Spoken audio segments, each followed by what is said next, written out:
Hi guys, sorry about that. I was in a meeting with Dr. Dave. How we doing today, folks? Back at it again. Back at it again. At least you didn't have to go to an hour-long meeting in between class. Well, do I supposed to put a code in? I was actually about to email you. I actually thought I emailed you, but I emailed Mr. Ty, and then I actually did have to put in a code. So good thing I accidentally emailed him. You're talking about for Summit? Yeah. Yeah, you had to put a code in there. Did you already take care of it? Yeah, I'm doing it now. Miss Kelsey just emailed me. Excellent. Today's date is Thursday, April 15, 2021. This is World History. I'm instructor Mr. Townsend. We're going to continue our discussion on pandemics. We're going to do a little bit of review, and hopefully we'll be able to get through for our checkpoint 1 today, okay? So let me go back to the beginning of this.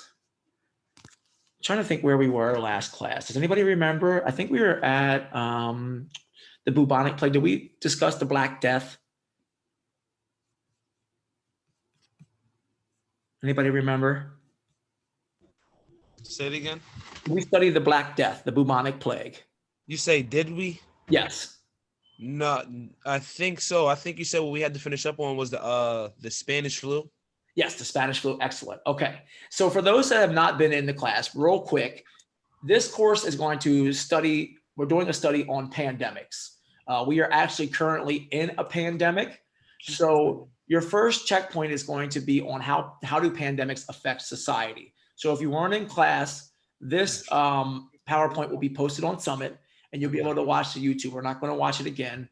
And we talked about the Black Death and pandemics and the effect on society. So we did a little bit of philosophy. We did a little bit of pragmatism. We did a little bit of everything. So these would be videos that you have to watch on your own. We've also created a list of changes in society due to the pandemic. You can go ahead and look through all those. We did that in class. We've defined the type of disease spreading events from sporadic, endemic, epidemic, and pandemic. And for those that have been in class, we know that a pandemic is something that grows globally. An epidemic is something that increases suddenly, and an endemic is something like chickenpox, where there's a constant and usual prevalence, or like malaria in Africa. And we studied the difference between a pandemic and an epidemic. And inside the PowerPoint, there are links for you there to go ahead and read. If you weren't in class, you can go ahead and read. You can also watch the YouTube video down here. All the hyperlinks should work.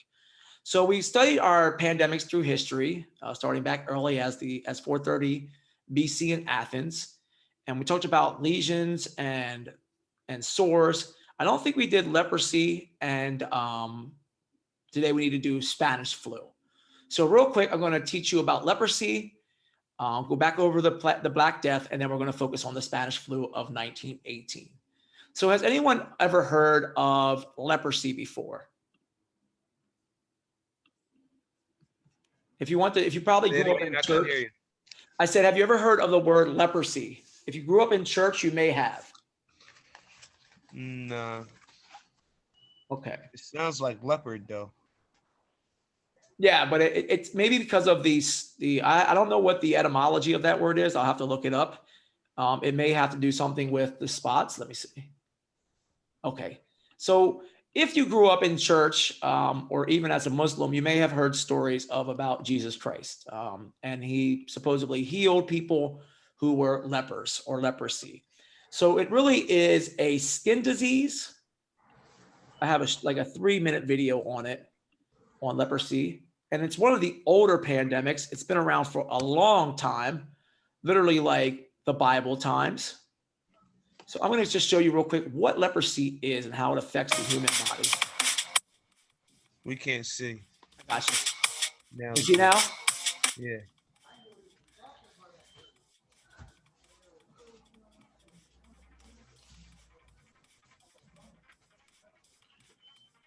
We just can't hear it. I can't hear it.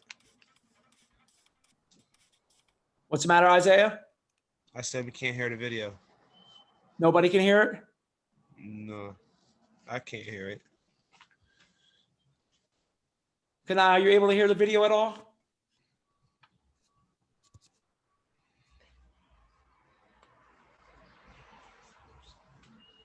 I'm going to try to play it again, Isaiah. Let me tell me if you can hear it this time, okay? She said no as well in the chat. Huh. All right, let me try it one more time. Now I can hear it. Okay. But it's like the sound goes away. Okay, then just read the screen.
Okay, so sorry about the sound on that. Didn't plan on it. But leprosy is a very, it's a nasty disease. Some of the symptoms that you can get from it are like very painful, sores on your skin. The reason why I was asking if you ever heard about it before, because in the Bible, it talks about leper colonies where people were actually put out in separate colonies, and they actually knew what they were doing because infection, you can get infected just by being around the person who has leprosy. It causes bumps, rashes, leaks. You can lose your limbs. You can become blind. You can lose sensation in your limbs. So this is a very nasty bacterial-based disease that can be, it's infectious and it's very harmful.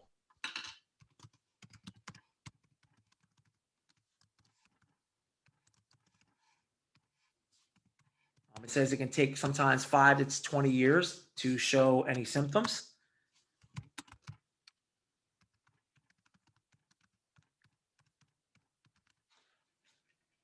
Spelled wrong. Symptoms. So that is leprosy. One that we also studied was the Black Death. I think we've already watched the video on the Black Death. Cholera. Cholera is I think it's a waterborne. So basically, do you remember are you guys old enough to remember the earthquake in Haiti a few years ago? Does anyone remember that, where they had a huge earthquake? No, but I remember we had an earthquake here in Philadelphia. When was that? I was probably like, I was young. I remember this was in my old house. I was laying in my bed and the dresser was shaking.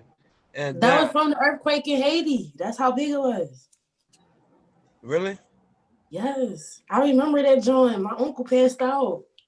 I thought I was crazy. I thought something was happening to the house. Like I see the dresser shaking, the bed shaking. I'm on the bed like, what was going on? So when Damn, I didn't know that caused all the way over here. it could be a what they call it, aftershock or after effect of having a earthquake that big. But the earthquake in Haiti was, was a natural disaster. And cholera, what happens is people get sick and infected from drinking water with feces in it. I know that sounds kind of nasty, That's not purifying the water though. They have to purify the water they drink.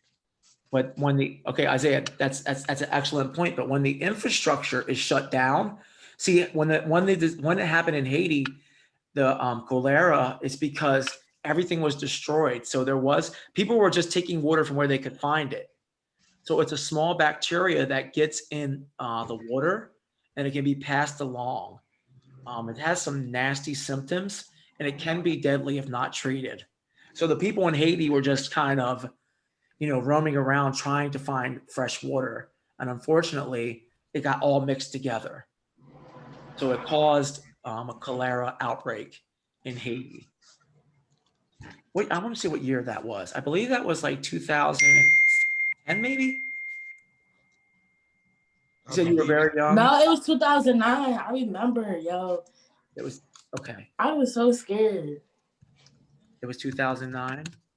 Yeah, I really believe it was 2009. Let's see. It's actually 2010.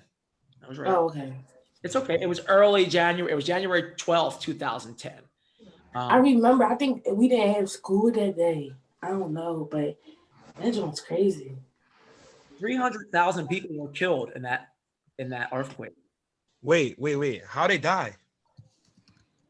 Buildings collapsing. Buildings. Oh my god. Yeah, buildings falling on them. Let's just look at this article real quick on cholera since we brought it up and Haiti. Can everyone see that? Where it says cholera in Haiti. Yes. So there was over 820,000 cases. That's almost a million people and almost 10,000 deaths. So if you don't treat it, it becomes very deadly. Deadly. Let's see. Rapid response from the CDC, which is the Centers for Disease Control, the Haitian Ministry of Public Health, and Pan American Health Organizations, UNICEF. Cholera attrition continued throughout Haiti through early 2019. So it's still affecting Haiti. It went over to 352,000 suspected cases in 2011 and over 4,000 in 2010. So that's a lot. And what it does is, I can tell you what it does. So they have severe symptoms, profuse watery diarrhea, vomiting, thirst, leg cramps, and irritability. I think that's treated with, just like leprosy, it can be treated with antibiotics. But all of these pandemics, if you notice a theme in them, is that they are all bacteria based. Something that's so small, a bacteria, something that's microscopic, can really change the world. Also, Ebola. I don't know if you guys know about Ebola. Yeah, I was in school. Barack Obama was president when Ebola happened, right? Yes. That was crazy. SARS was another one that we studied, and that was sudden acute respiratory syndrome. SARS, and that was something that could be spread through person-to-person contact. So there have been a lot more epidemics and pandemics that we sometimes just don't know about them. But the big one that we want to focus on today is the Spanish flu of 1918. So the avian-borne flu. Does anyone know what the word avian means right there? Avian. It's denoted to a certain animal.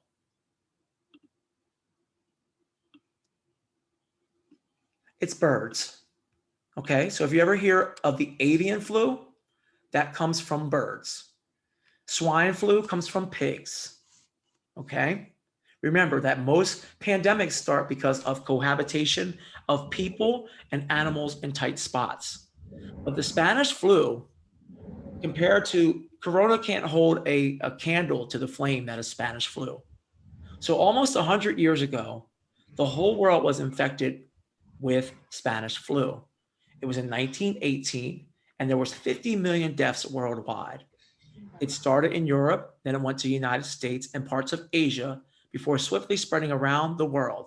This is what makes it a pandemic, the world. At this time, there was no effective drugs or vaccine to treat this killer flu strain. Wire service reports of a flu bag in Madrid in the spring of 1918, led to the pandemic being called the Spanish flu.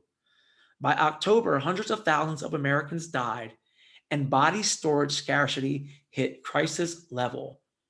So they had no place left to put the bodies. Do you remember in the beginning of coronavirus when New York was actually storing bodies in trailers? Did anyone see that? I think with the coronavirus, right? They said it was so many bodies that they were like, don't you know the tractor trailers, like the freezer tractor trailers, the ones that had freezers in the back, they were piling bodies in the back of those freezers. But I've read up on an article about that, and an investigator, like, don't you know people who like write articles and things of that nature? A guy actually like wanted to go see for himself, and he said it was like a hoax. He said it's like they were lying. They were just saying that to scare everyone. I mean, if that may or not be the case, but I know personally 3 people who have died from coronavirus.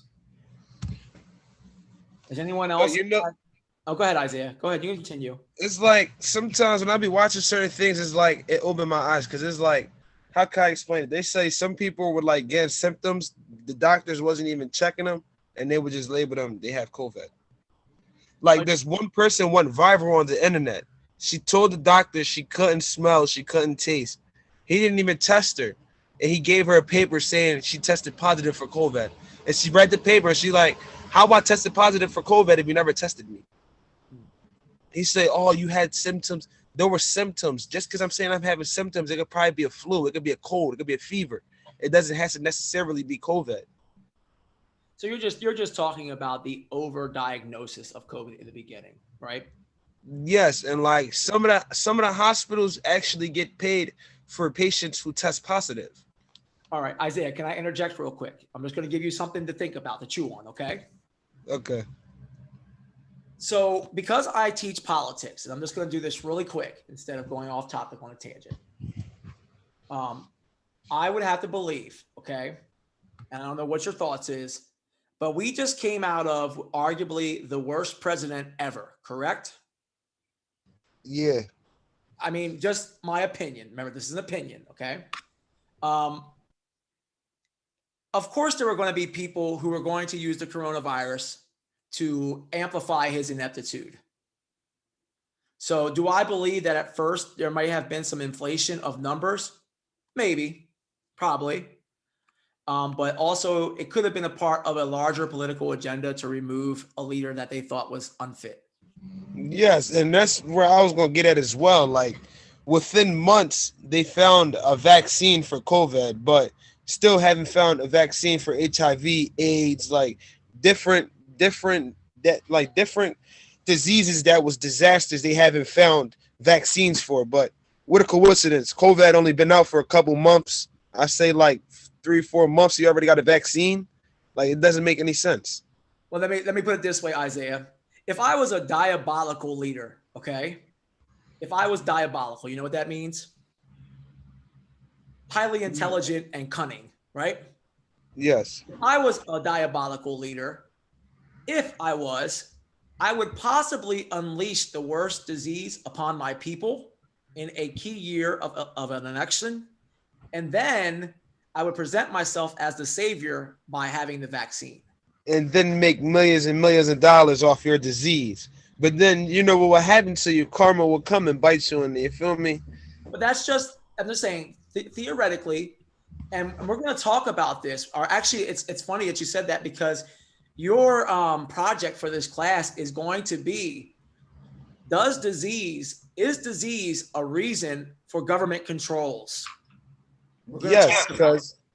because the martial law, they want to put the martial law because of COVID, and it's like they're enforcing it because of COVID. So if COVID never would have happened, we never would have the mandatory 6 feet. We never would have the mandatory wear a mask. It's like a lot of things we wouldn't have to do that we have to do now because of COVID. You are jumping a few weeks ahead, but you're correct. There's two things that we're going to study when we get to that, and that's population control and cultural conditioning. Whether or not the government uses disease as a weapon to keep their population control and to get rid of people who are, quote, undesirable. And Yes. also cultural conditioning. Think about a 5 or 6 or 7-year-old child right now, okay? They are going to be so conditioned to wear a mask that they may wear them the rest of their lives. They are going to be so conditioned not to stand near other people that they may do it the rest of their lives. Yes. And another thing with I feel as though the government is controlling the population as well. Well, that's before you open that can of worms, and we're going to be talking about it for a couple hours. So let's just stick with the Spanish flu. It's you're right where you're supposed to be. We rated her hair about 30 days ago, and I want. Sorry. So now we're going to talk about this. Isaiah, you're on point, and I don't want to cut you off. Mr. Townsend, this hoagie that I got right now and these bags of chips, they so good. I wish you could have some. I'm hungry too. I need some food right now.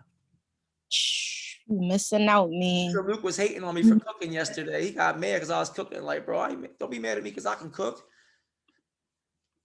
Okay, hold on a second. I'm trying to get this video up on the Spanish flu, and Zoom is acting unintelligent. Hold on a second. Let me see. Here we go. So this is going to be the story. Can you guys see the screen now? The before and after? Yeah, I see the before and after. Okay. So this video it's only 1 minute and 47. It's from NBC News, I believe. And it's going to give you kind of a overall of what happened during the Spanish flu.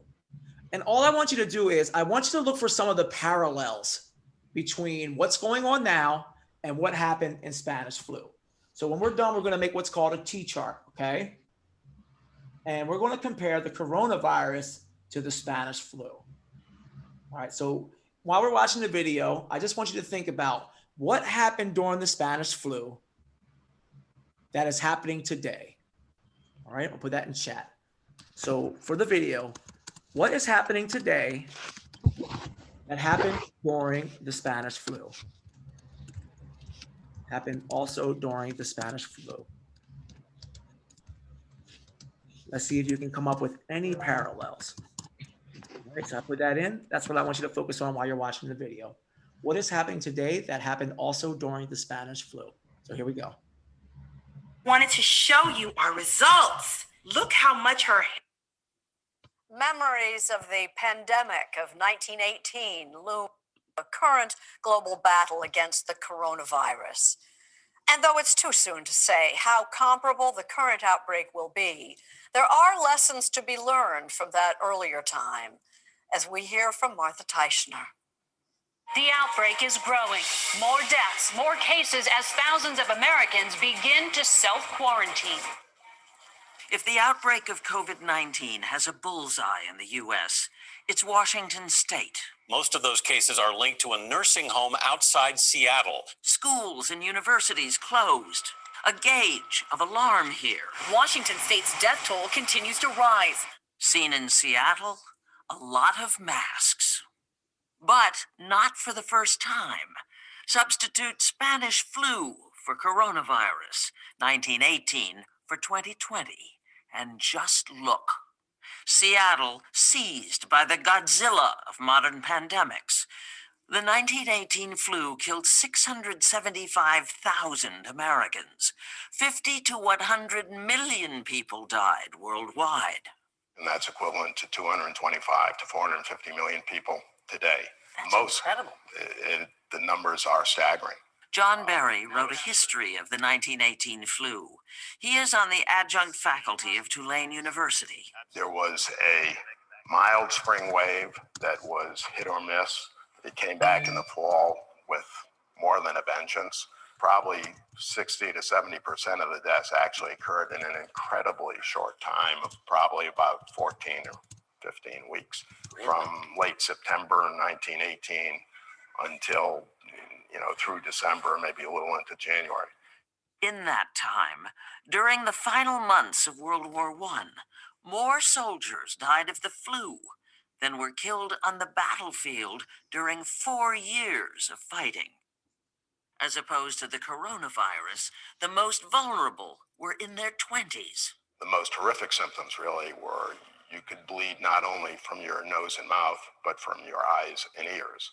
People were turning so dark blue from lack of oxygen.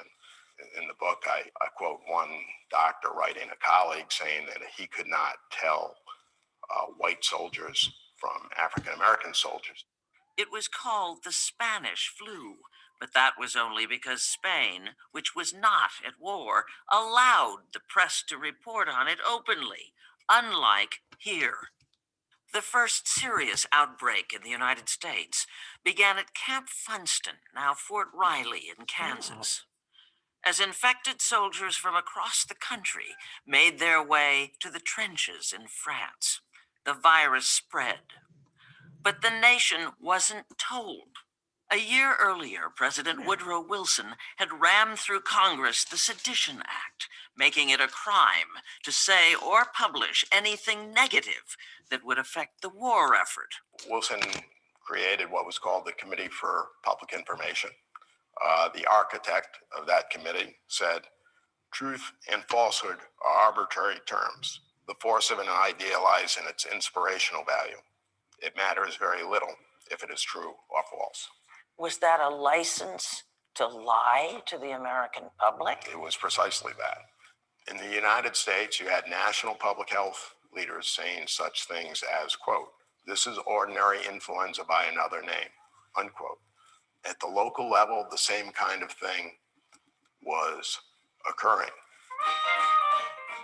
With deadly consequences, no more so than in Philadelphia, which went ahead with a huge war bond parade in the fall of 1918, when the virus was at its most virulent.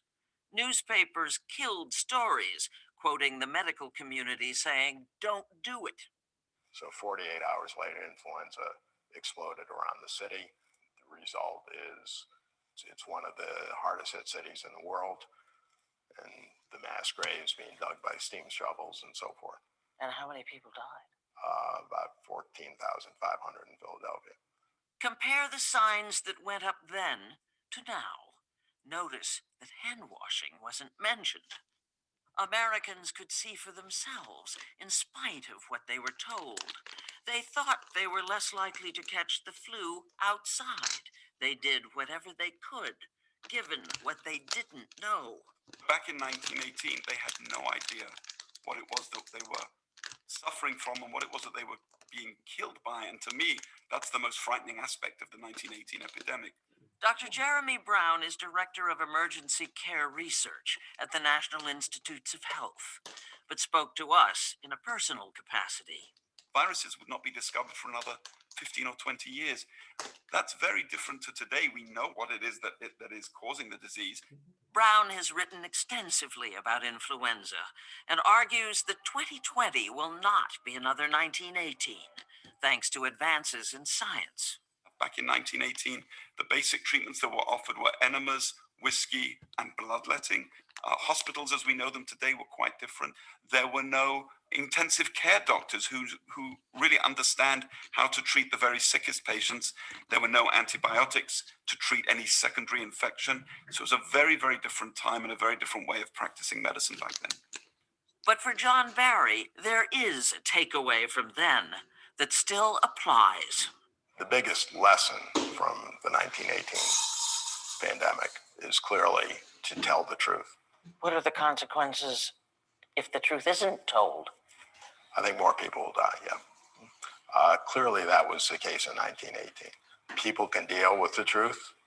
It's the unknown that's much scarier.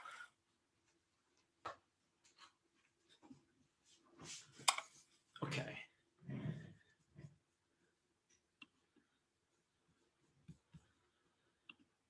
Okay, so that was actually very informative about some of the parallels between coronavirus and the Spanish flu of 1918. So let's let me open my PowerPoint back up here. Let's talk about some of those. Give me a second.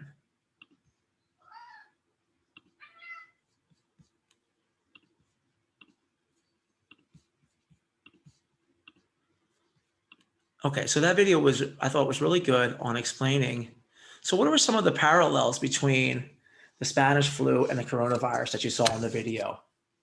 I made a nice long list here. What were some of the things that you saw that you're seeing now today in society? It was basically the same. It was the same, except like they didn't have like wash your hand signs. Like they didn't know that it could spread if you were constantly around people or if you were outside. They didn't know they had the quarantine. And like they didn't. I don't like. Did they even know it was the Spanish flu? I don't think at that time. Well, let's. I think they did.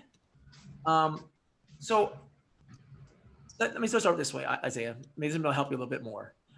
When I say the parallels, I wanted to list like things that you saw. So the first thing that was the most obvious was masks, right? Yeah. We saw a mask. We saw school and businesses closed, right? Yeah.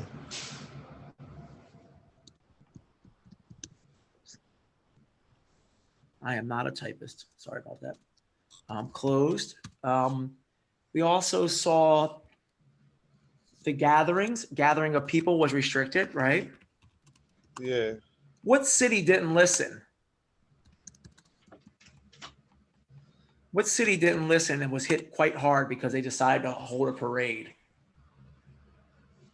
I'm gonna be completely honest. Like I totally forgot. Where do you live? Where do I live? Philadelphia. It was Philadelphia. Okay. Philadelphia got hit the hardest. Yeah, we did it to ourselves. In 1918, in the fall of 1918, they decided to have a parade. They didn't follow the rules. Okay. So people not following rules. And because of that, there was 14,000 people, 500 people that died, where they're still here. There was mass graves in Philadelphia. Don't people do protests now as coronavirus is happening? Absolutely. We're going to get into that sedition. We're going to talk about the Sedition Act. Mr. Townsend, did you text Miss Kelsey? No, I did not. Give me 1 second.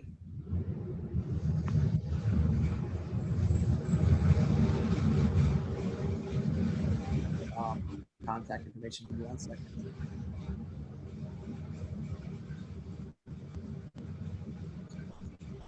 She sent me an email, but it was like 10 minutes ago. Okay.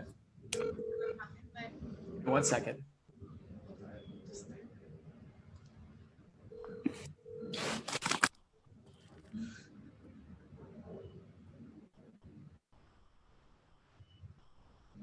Hi, Kelsey. I have Kanaya in class still. I know she was supposed to meet with you. Can you meet with her in a few minutes?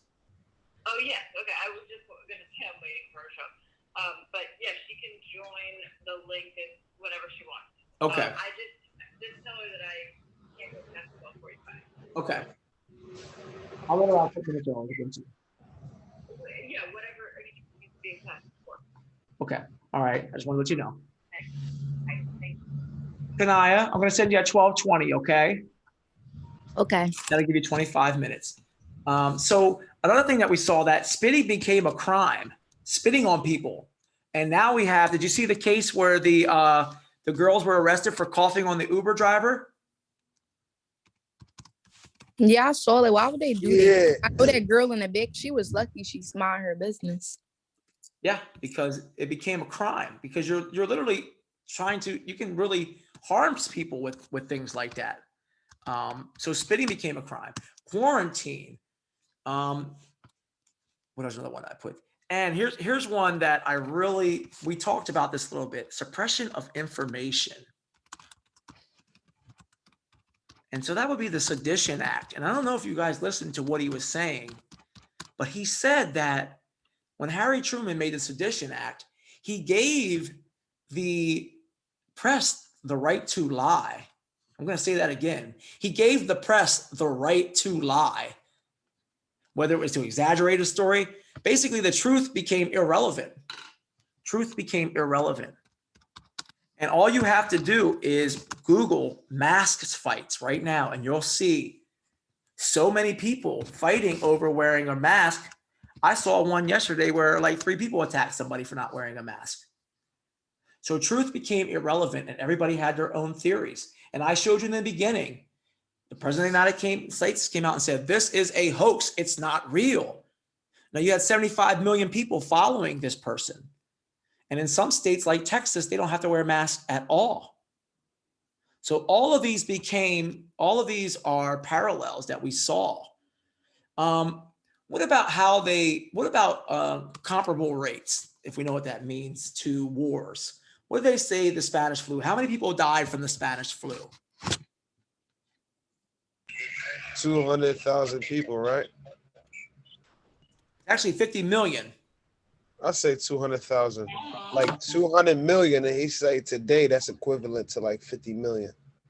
He actually said it's equivalent to 450 million today. Yeah.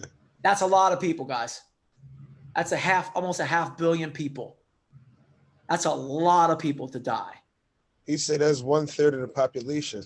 It was 1/3. Thank you. Actually, I'm gonna put that in there. It was 1/3 of the population of the world became sick and died.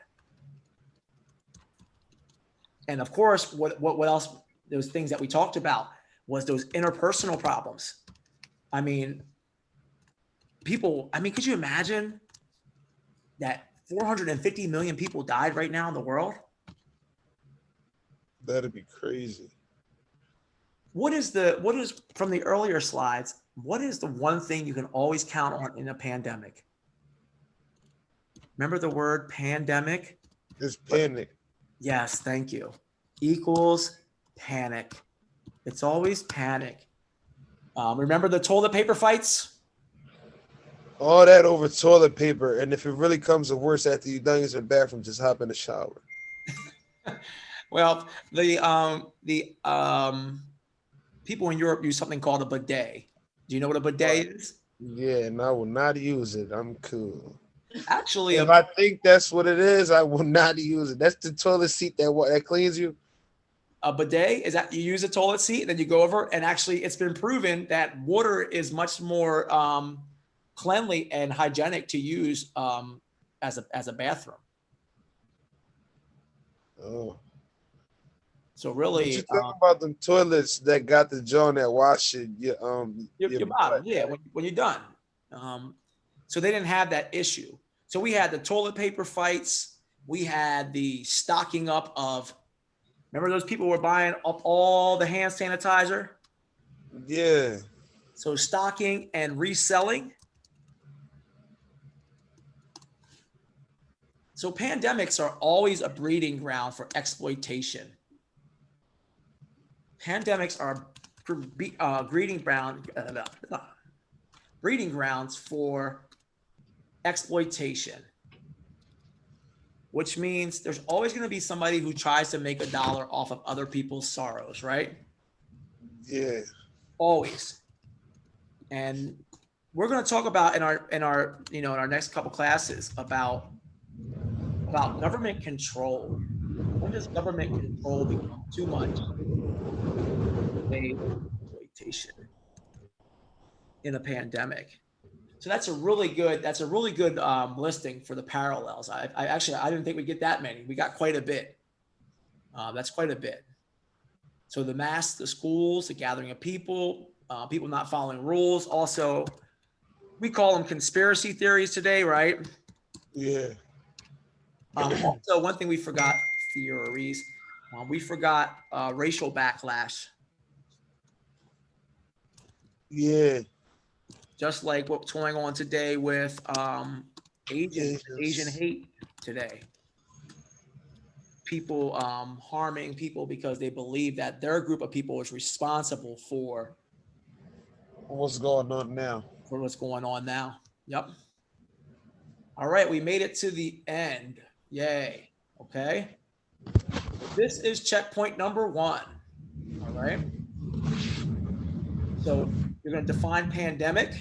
You're going to list the difference between an epidemic and a pandemic. You're going to list at least 4 ways societies are affected by pandemics. And I'll put the numbers in there. 1, 2, 3, and 4. You're going to name at least, I'm going to change that to 3 major pandemics in world history. And then what we literally just answered this. Okay. So what you see right now on your screen, let's review it because this is your checkpoint number 1. So how do we define a pandemic?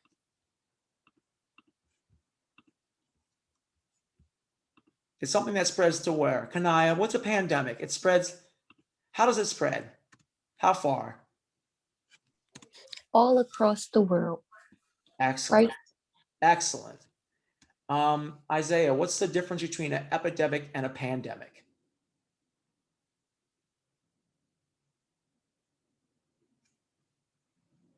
Did I lose you, Isaiah? Tyquil, can you answer that one? It stays the same in a country, right? And it doesn't like go up or go low. It just stays the same. And a pandemic like spreads worldwide. Good. We have a whole listing up top of the 4 ways in which societies are affected by pandemics. We can list 3 major pandemics: coronavirus, Spanish flu, Black Death, right? Cholera. So we have all those listings inside. And we literally just answered the last question right here. What parallels exist between the Spanish flu and the coronavirus? So I'm going to send you guys right now. Was we supposed to be typing it? No, I'm actually going to send you the PowerPoint right now. And we got to do it? And you just answer your questions on Summit. So did you already assign us to Checkpoint on Summit? I'm going to do that right this moment. You're literally going to be assigned it now. And then we going to answer it and then turn it in? Yep, you just turn it in on Summit and you are done with checkpoint number 1. Like I said, if you come to class, it's easy. It shouldn't be hard. Oh, we just answered the questions, right? We literally just answered all the questions. Yep. All right, well, can we like go through the questions again? Not a problem. Let's go through it one more time, okay? Let me get rid of this one.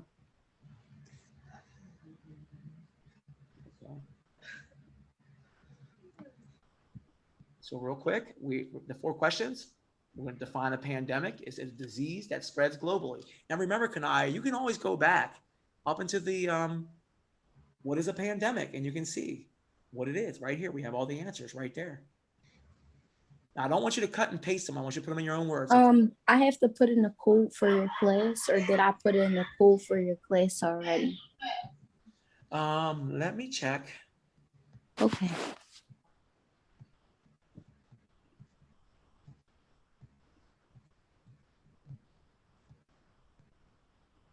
I'm just searching your file here. Kanaya, hold on.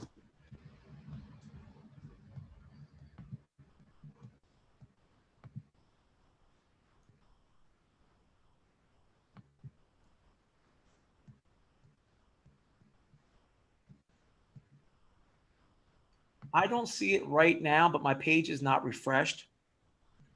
So if I have any problems, Kanaya, with your code, I will send you an email, okay? All right, can you just put the code in the box so I can type it in? Give me a second. You need the one for world history, right? Yeah. So, but everyone else, it's literally go back through your PowerPoint and answer the questions accordingly.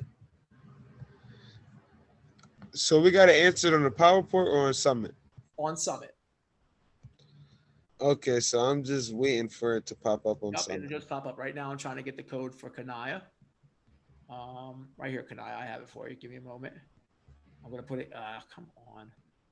I'm going to put it in the chat for you. Give me a moment. Let's see. Okay. And then I want you to head over to see Miss Kelsey. And if there's any issues with your It's on docs or slides? Well, Isaiah, I'm going to send you an email with the PowerPoint itself. Okay, Kanaya, that's the code right there, that E99691C.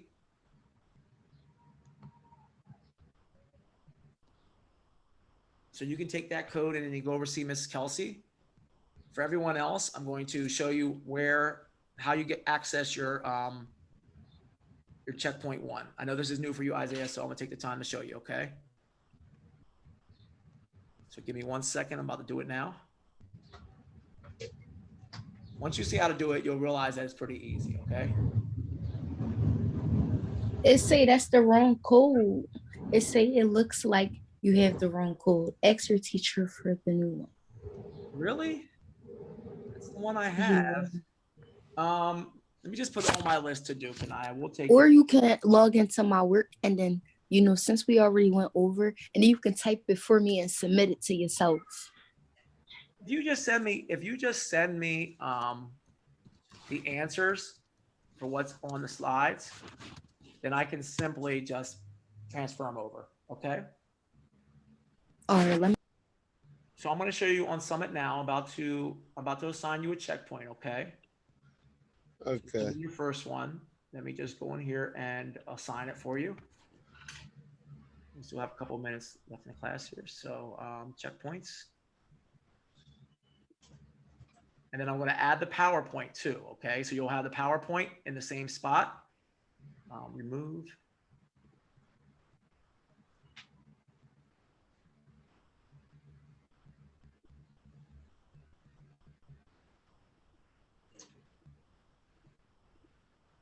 This takes a few seconds. And I'm here from 1 to 3 too, so you can just come back when you're done talking to Miss Kelsey if you want. You said 1 to 3. Yeah, my office is open from 1 to 3. Okay,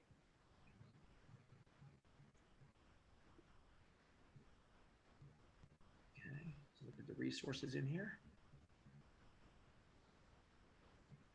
Let me see if that worked. Okay, sorry. My mom and my grandmama's laughing because they always watching a movie in the background. It's not as quiet as it is when they here with me. And my mom off today.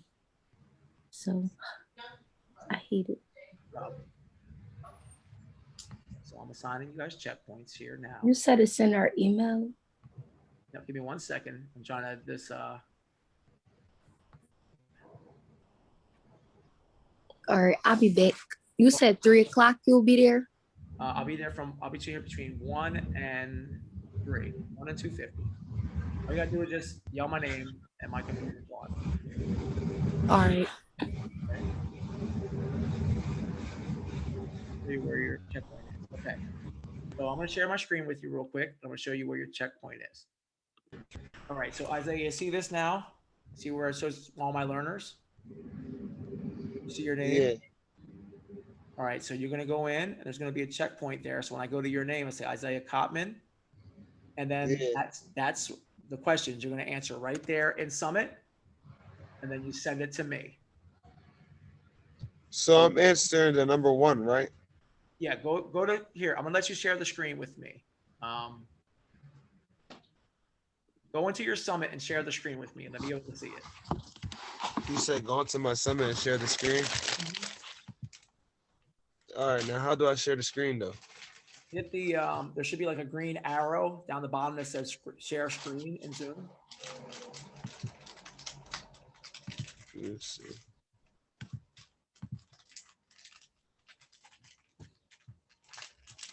No, I think I have to go here.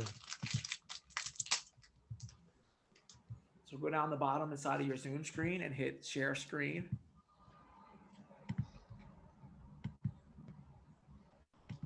Okay, good. So click on number 1.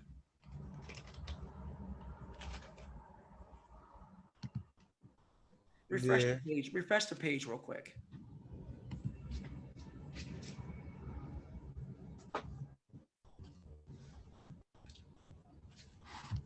I refreshed it.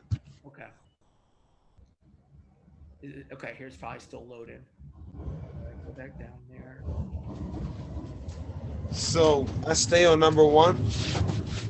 And and on how it works on your end. But you should be able to see those questions. Scroll down. Yeah, click that. There you go. That's it. Good. There you go. So right there is what's at the end of the PowerPoint. And Okay, you so should be say able it to again. answer right there in Summit. And then when you're In done, Summit. you answer them right on the page. So you can click right on the page and answer right there.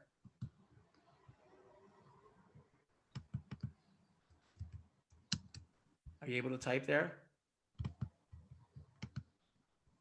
Oh, request editing. Oh, because I have it open. I got to shut it. That's all. Hold on. That was me doing that. Okay. Okay, so try it now, Isaiah. There you go. Yeah. So you would be answer right there. When you're done, you just hit request feedback. That's how you turn your So you would number one, you already know this, a disease that Yeah, a goes disease global. that spreads worldwide. Yep. So then how would I go to the PowerPoint? Okay, let me show you. So shut down your, just come out of Summit for a second. And I'm going to add that right now for you. Hold on a second. So there should be additional resources. Add a resource. And so it'll say PowerPoint pandemics. Hold on a second.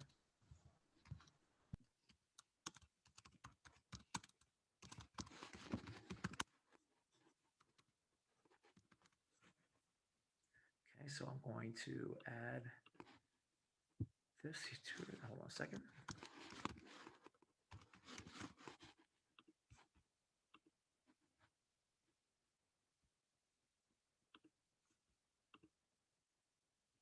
Okay, so let's see. Now I want you to go back to Open Summit back up and go to the resources section. You can reshare your screen with me.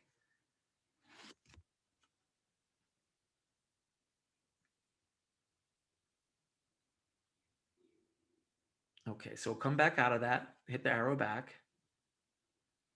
Okay, refresh your page.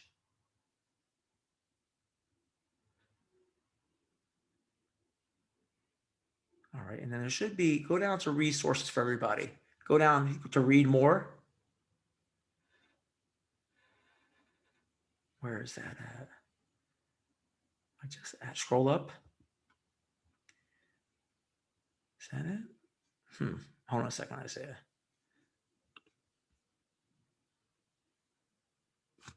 Let me try to refresh my page.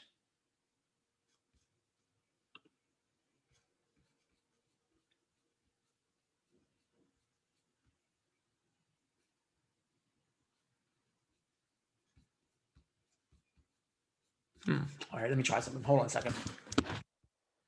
Usually on my end, it says it's in there. So let me just check something. PowerPoint pandemics. Yeah, it's already there. Let me just close my page out. Maybe that's it. Where's my Summit at? Okay. All right. Let me see what you have here. Go scroll down to resources.